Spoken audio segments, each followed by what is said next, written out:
It's often not the event which is the problem, it's the attempt to cover it up which is the problem. And I remember in 2001 when I was involved in identifying an issue of torture by the Greek Navy uh, in Chania, in Crete. And it took 11 years to bring the case to court in the European Court of Human Rights, and we won. And the decisive bit of information came out when I called the Greek Navy offices in Piraeus and spoke to a secretary who simply assumed just because my Greek has a local accent and appears to come from the Peloponnese, where I spent a lot of time as a goat herder, among other things. She assumed that I was a friend of the family of those people accused, Dandoulakis and Vardakis, and I wasn't. But she said so many things that confirmed the story, and every effort had been made to stop the story to the extent that a lawyer had stolen a lot of the legal papers. So I'm very much aware of the Greek Navy's complicity, of the Greek Navy's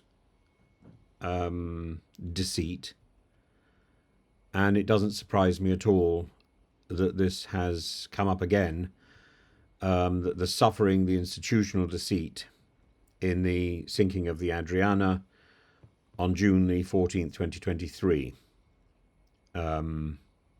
with 750 people on board, many from Pakistan, Syria, Palestine, Egypt, this overcrowded fishing vessel which was in distress within Greece's rescue zone, and what followed was not a textbook rescue, but a botched operation, and then a cover-up, and a shameful episode that demands serious criminal investigation. In the case of the torture that I was involved in, the Greek Navy had, it seems, fired at the fishing boat that contained the refugees in the first place. They'd peppered the fishing boat with gunshot, which forced it to dock in Chania, which meant that it was unsafe. And of course, the many people who were on that boat were terrified that the boat was going to sink. I don't know whether the Adriana got into difficulty because it was overcrowded or because it was intercepted and was then attacked. For months, the Greek Coast Guard has maintained that it had no role in the Adriana's capsizing, and survivors claim that the Coast Guard's attempt to tow the vessel caused the disaster, and that was initially dismissed. The official narrative, repeated with astonishing shamelessness, insisted that those on board didn't want to be rescued. But now leaked recordings obtained by the News 247 GR and verified by multiple sources exposed this as fiction. In a damning phone call, a Greek rescue coordination officer is heard instructing the boat's captain to tell an approaching supply vessel, "We don't want to go to Greece." Another call confirms that the Greek authorities pressed for this version of events to be recorded in the logbook of the supply ship, the Lucky Sailor, ensuring that the false claim they all screamed for Italy was officially documented. What is clear is that Greek authorities were more interested in keeping their borders closed than in saving lives, and the Coast Guard was not merely a negligent bystander, it was actively crafting a fabricated account to absolve itself of responsibility. And these revelations go beyond mere incompetence. They amount to institutionalized deception, reckless endangerment on an unforgivable scale, and it's been going on for decades. And for those of us who have tracked Greece's maritime policies, this isn't surprising. Nearly 25 years ago, as I say, I was personally involved in the Greek Navy's efforts to conceal evidence of torture by its officers. And time again, the Greek authorities have demonstrated this willingness to distort facts intimidate witnesses, fabricate narratives to serve their political convenience.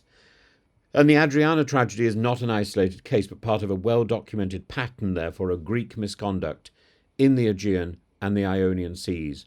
And reports from Amnesty International, Human Rights Watch, and investigative journalists have repeatedly highlighted the Greek Coast Guard's pushback tactics, in which asylum seekers are forced into dangerous waters rather than being given safe passage. And the UN Special Rapporteur on Migrants has condemned Greece's routine violations of international maritime law, and yet there has been no meaningful reform, only a doubling down on denial. In a move that exemplifies the dysfunction of Greek judicial proceedings, a Greek court threw out the charges against 9 Egyptian men accused of causing the shipwreck, claiming a lack of jurisdiction. And this dismissal came despite overwhelming testimony from survivors that the Greek Coast Guard, not these men, were responsible for the capsizing. And when the Ombudsman's office began investigating the disaster, it was met with hostility from the Greek government, which dismissed its findings as unreliable. When Human Rights Watch and Amnesty International called for an independent inquiry, Greek officials stonewalled. Even as international organisations pushed and are pushing for accountability, the Greek government continues its absurd defence. The Shipping and Island Policy Ministry has rejected the Ombudsman's report outright, claiming it unfairly blames the Coast Guard instead of the smugglers. It's a textbook case of deflection. Focus on the traffickers while ignoring the criminal negligence of those tasked with saving lives. And giving the weight of evidence now emerging, there's an urgent need for a fully fledged criminal investigation, not one led by the very Greek authorities that have already demonstrated again and again and again that they have a commitment to self-preservation over justice, but an international tribunal capable of ensuring impartiality. This is a story that makes me and has made me so sad over the years. I left Greece in 2004. I've never been back, and it's a country I love deeply. But I find it very difficult to accept the level of duplicity. Part of the European Court of Human Rights judgment in the case in 2001 was that the law needed to be changed in 4 instances, I think. That has never happened. And it's that effort by the weight of the system to avoid responsibility which is so telling and so important. The Ombudsman's findings in this case, the survivor testimonies, the leaked recording, should form the basis for prosecuting the Greek Coast Guard officials who played a role in this catastrophe and in trying to hide this catastrophe. The senior naval officials who orchestrated the cover-up must face legal consequences, and Greece's judiciary, which has so far proven reluctant to challenge government narratives, must be compelled through EU and UN intervention, if necessary, to pursue justice. In my case, simply because I was known to be taking this case through the European Court of Human Rights before I left Greece, I was visited at my home by people with guns in an attempt to intimidate me. It didn't work. And I think it's important for people to speak out and to say, this is as much about the care for Greece as it is about calling out what is wrong. A country with a proud European heritage cannot go around the place perverting justice like this. It simply isn't acceptable. And if the European Court of Human Rights tells a country to do something, it should do it. And if it wishes to ignore that, then maybe it needs to readjust its relationship with Europe and with the civilized systems that exist. Maybe there needs to be a Grexit. But 24 years. 24 years is a long time to wait for justice to be done. And nearly a quarter of a century. And this case now should serve as a wake-up call for the European Union, which has tolerated Greece's abusive border policies under the guise of migration control for too long. And of course, Greece's attitudes have been championed and supported by people like Suella Braverman and Priti Patel. I find it extraordinary. EU agencies such as Frontex have been complicit in ignoring Greece's illegal pushbacks, and the time has come for meaningful oversight. Sanctions should be imposed on Greece if it refuses to cooperate with a transparent investigation. Funding should be withheld until there is demonstrable reform within the Greek Coast Guard and the judicial system, because it's those two parts, but also within the government itself.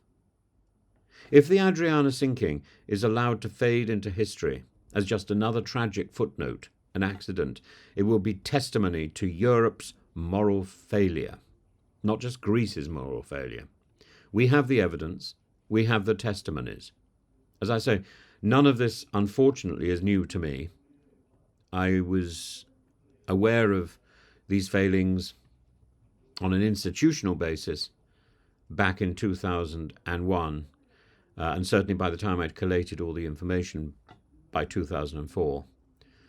And for me, it's not so much the problems with the Coast Guard, but the efforts by the Greek state, by the Greek judiciary, to intimidate witnesses, to hide the evidence, to scare people who can tell these stories, who can tell the truth, to scare them away. And there has to come a point where there is a moral obligation to tell these stories, and there is a moral obligation to act. The time to act is now. And the Adriana, that story must be told.